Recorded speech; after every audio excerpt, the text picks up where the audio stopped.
SMK Ma'arif NU 1 Wangon.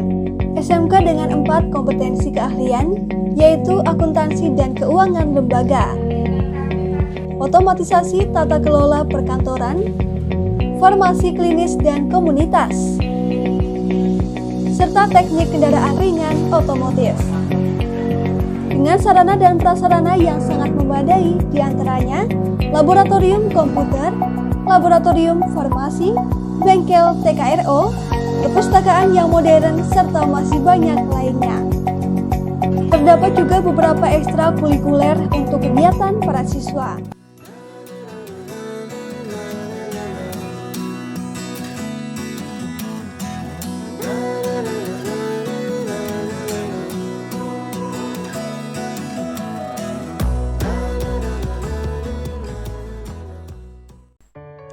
Assalamualaikum warahmatullahi wabarakatuh. Salam sehat untuk kita semuanya. Alhamdulillah, puji syukur kehadirat Allah Subhanahu wa taala yang telah memberikan kenikmatan kepada kita semuanya. Berjumpa dengan saya Zainal Arifin, guru Bahasa Indonesia SMK Ma'arif NU 1 Wangon. Semoga semuanya, terutama untuk anak-anakku di kelas 8 dan kelas 9 di tingkat SMP maupun di MTS, senantiasa dalam keadaan sehat walafiat, sejahtera dan tetap dalam lindungan Allah Subhanahu wa taala. Amin ya robbal alamin. Terima kasih saya sampaikan kepada anak-anakku di kelas 8 dan kelas 9 yang sudah mengikuti latihan soal asesmen nasional tingkat SMP dan MTS yang diadakan oleh SMK Ma'arif NU 1 Wangon. Semoga dengan kegiatan ini dapat menambah wawasan, pengalaman, dan pemahaman tentang asesmen kompetensi minimum yang oleh pemerintah rencananya akan dilaksanakan mulai tahun pelajaran ini.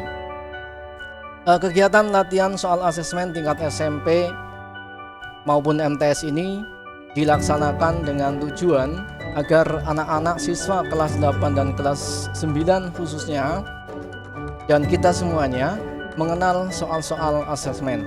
Kemudian nanti kita belajar bersama-sama bagaimana cara menyelesaikan soal asesmen tersebut. Dan tentunya anak-anak nanti diajak untuk mengenal lebih dekat dengan SMK Ma'arif NU 1 Wangon sebagai pelaksana kegiatan ini. Pada kesempatan ini saya akan mencoba membahas soal-soal latihan asesmen nasional tingkat SMP dan MTS untuk mata pelajaran Bahasa Indonesia dengan literasi membaca teks fiksi dan membaca teks informasi. Apabila saya di dalam menyajikan soal-soal latihan asesmen dan pembahasannya ini masih banyak kekurangan dan kekeliruan, tentunya saya mohon maaf yang sebesar-besarnya karena di sini saya juga masih dalam taraf belajar. Baiklah anak-anakku sekalian, kita mulai saja untuk pembahasan soal-soal latihan asesmen mata pelajaran Bahasa Indonesia untuk tingkat SMP maupun MTS. Namun sebelumnya sedikit saya sampaikan tentang soal asesmen, bahwa bentuk soal asesmen itu ada bermacam-macam, ada 5 macam kalau tidak salah. Yang pertama bentuk soal pilihan ganda, kemudian yang kedua bentuk soal pilihan ganda kompleks, kemudian yang ketiga bentuk benar salah, kemudian yang keempat bentuk soal mencocokkan, dan yang kelima bentuk soal urean. Namun dalam latihan soal kali ini saya hanya akan menggunakan bentuk soal pilihan ganda. Baik, kita mulai untuk pembahasan soal asesmen Bahasa Indonesia tingkat SMP dan MTS yang masuk ke dalam fase yang keempat atau tingkatan yang keempat. Kita mulai dengan soal nomor 1 yaitu soal literasi informasi dengan kompetensi menemukan informasi tersurat. Saya tidak akan membacakan seluruh soal-soal yang ada, baik untuk wacana ilustrasinya maupun pertanyaannya, karena nanti akan memakan banyak waktu. Dan saya yakin tentunya anak-anakku sekalian sudah membacanya pada waktu mengikuti latihan asesmen nasional yang dilaksanakan pada tanggal 15 Februari kemarin. Baik, kita langsung saja untuk membahas soal nomor 1. Di dalam soal nomor 1 di sini disajikan sebuah infografis tentang manfaat makan ikan. Kemudian ada pertanyaan yang disajikan. Kita langsung pada pembahasan. Pada infografis soal nomor 1 itu disebutkan bahwa ikan bergizi tinggi. Bergizi itu artinya sama dengan mengandung nutrisi. Nutrisi yang terkandung pada ikan dibutuhkan untuk mencegah kerusakan sel tubuh, memperbaiki sel tubuh yang rusak, menjaga pertumbuhan anak terutama 1000 hari pertama, meningkatkan kecerdasan otak, dan mengurangi risiko berbagai penyakit. Dengan kata lain, ikan mengandung nutrisi yang diperlukan oleh tubuh. Kemudian yang kedua, kandungan ikan yang lebih banyak daripada udang adalah omega 3 dan bukan vitamin B. Yang ketiga, keterangan hingga usia 3 tahun itu bertentangan dengan informasi yang berbunyi berperan penting dalam peningkatan gizi, terutama 1000 hari pertama. Kata terutama itu menunjukkan bahwa kandungan ikan itu lebih berperan dalam peningkatan gizi pada anak usia 1000 hari pertama atau 3 tahun. Tetapi bukan berarti tidak berperan setelah anak berusia lebih dari 3 tahun. Itu pemahaman kita. Kemudian yang keempat, pada infografis tersebut juga tercantum bahwa kandungan ikan dapat membantu memperbaiki sel-sel yang rusak. Namun kata memperbaiki sel yang rusak itu memiliki arti yang berbeda dengan memproduksi sel-sel yang baru. Meskipun informasi tentang manfaat ikan manfaat ikan untuk jantung terdapat di dalam bacaan, akan tetapi infografis di atas tidak hanya fokus membahas hal tersebut. Secara keseluruhan, infografisnya membahas berbagai nutrisi yang terkandung dalam ikan beserta manfaatnya. Dari hal-hal di atas, maka kita bisa menyimpulkan bahwa jawaban yang tepat untuk soal nomor 1 adalah pilihan B. Baik, kita lanjutkan untuk soal nomor 2, yaitu untuk literasi informasi. Masih kompetensinya menemukan informasi tersurat. Dalam soal nomor 2 ini disajikan sebuah bacaan yang berjudul Bantu Ibunya Jualan, Pemuda Ini Ciptakan Robot Unik. Kemudian ada pertanyaan dan opsi jawaban. Kita lanjut ke pembahasannya. Untuk jawaban soal nomor 2, saya kira ini sudah cukup jelas, yaitu jawabannya itu terdapat pada paragraf yang ketiga yang berbunyi, oleh karena Agung adalah lulusan SMK jurusan Teknik Kendaraan, Agung memiliki ide untuk menciptakan robot pembuat telur dadar mini. Ia kemudian belajar dari tayangan YouTube mengenai cara membuat robot. Pemuda ini mempelajarinya seorang diri dengan tekun. Oleh karena itu, jawaban yang tepat untuk soal nomor 2 adalah pilihan D. Kita lanjutkan soal nomor 3, yaitu soal literasi fiksi atau literasi sastra maksud saya. Dengan kompetensi menyusun inferensi atau kesimpulan dan prediksi. Di soal nomor 3 ini disajikan sebuah kutipan cerita yang berjudul Hijau Kampungku di Tengah Kota. Kemudian nanti disajikan pertanyaan dan opsi jawaban. Kepada pembahasan langsung, bahwa dalam kutipan cerita di atas itu diceritakan yang pertama, di sana ada tokoh aku dan ayah. Aku dan ayah itu merupakan orang yang peduli terhadap lingkungan di tempat tinggal mereka. Yang kedua, tokoh ayah memiliki ide untuk mengatasi masalah yang ada di lingkungannya, yaitu masalah kekurangan air. Kemudian yang ketiga, tokoh aku ini merasa kecewa. Karena apa? Karena ajakannya untuk menanam pohon kurang mendapat respon atau tanggapan dari orang-orang di sekitarnya karena persediaan air yang terbatas dan mereka khawatir kekurangan air hanya untuk menyiram tanaman. Namun tokoh ayah ini optimis dengan idenya yang cemerlang, yaitu membangun proyek Pandora L yang akan menjadi solusi masalah kurangnya air di musim kemarau.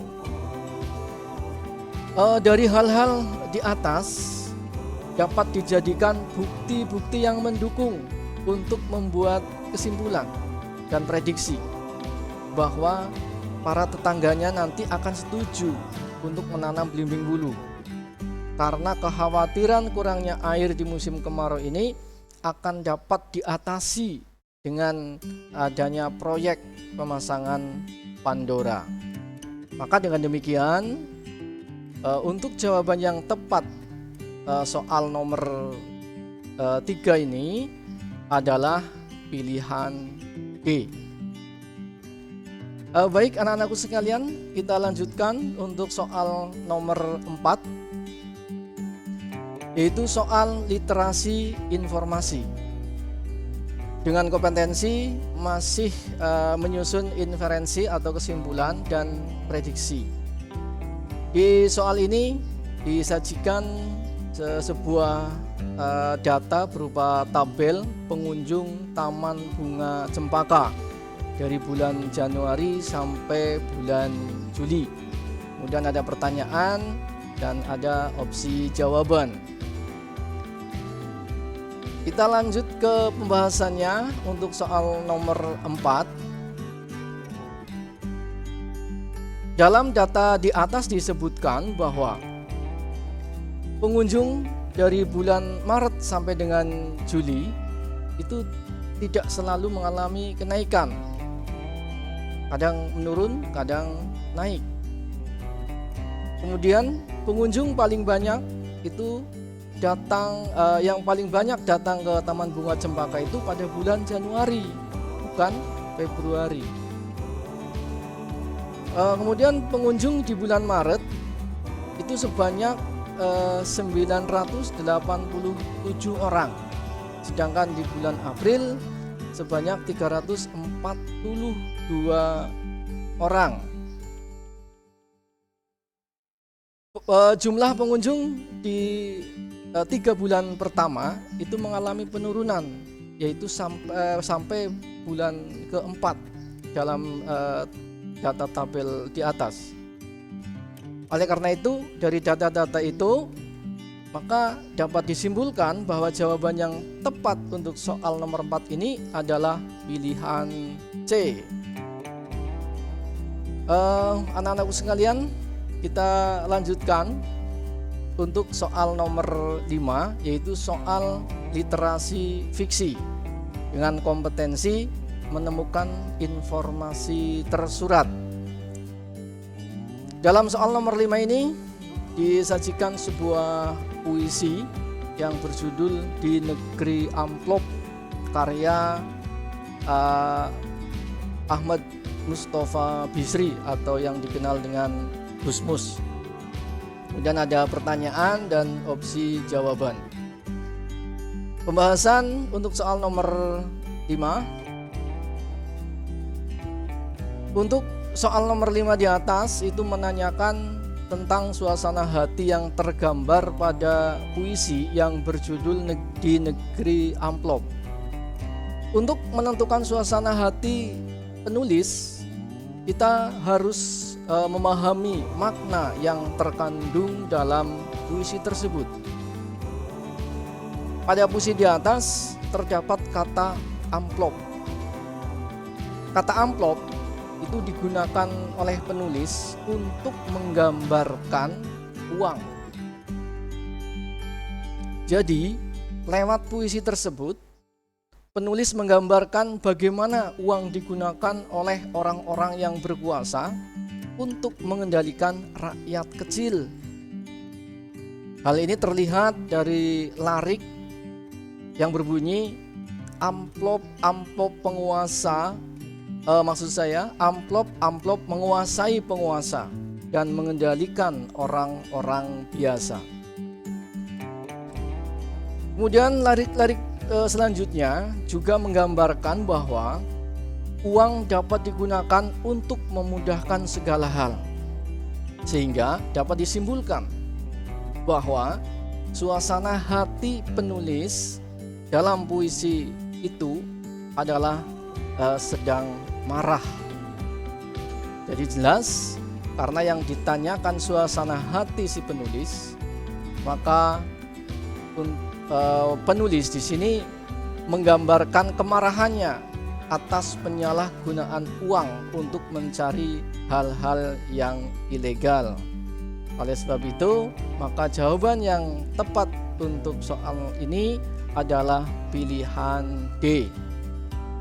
Kita lanjutkan soal nomor 6, yaitu soal literasi fiksi dengan kompetensi memahami unsur intrinsik atau unsur pembangun dari dalam karya sastra itu. Di dalam soal ini disajikan sebuah kutipan cerita, kemudian ada pertanyaan dan opsi jawaban. Kita ke pembahasan untuk soal nomor 6. Soal di atas itu menanyakan tentang unsur intrinsik cerpen atau unsur-unsur pembangun dari dalam cerpen itu sendiri. Untuk menentukan unsur intrinsik sebuah cerita, yang dalam hal ini yang ditanyakan adalah tempat dan suasana, kita harus memahami isi dalam cerita tersebut. Dalam cerita di atas, tokoh Aku melihat suasana rumah yang berantakan. Dia berpikir sambil tiduran di kamar, jika ayahnya pulang nanti, maka dia tentunya akan marah. Padahal ayah sendiri setiap pulang kerja itu menaruh tas sembarangan. Dan kebiasaan ini pula yang membuat ibu akan gusar atau marah pula. Cerita di atas menggambarkan tokoh Aku ini sedang berada di dalam kamar tidurnya, dan suasana yang tergambar dalam cerita itu adalah suasana yang berantakan. Oleh sebab itu, jawaban yang tepat untuk soal nomor 6 ini adalah pilihan C. Kita lanjutkan soal nomor 7, yaitu soal literasi fiksi kompetensi menemukan informasi tersurat. Dalam soal nomor 7 ini disajikan kutipan cerita, sebuah cerita dongeng. Kemudian nanti ada pertanyaan, kemudian ada opsi jawaban.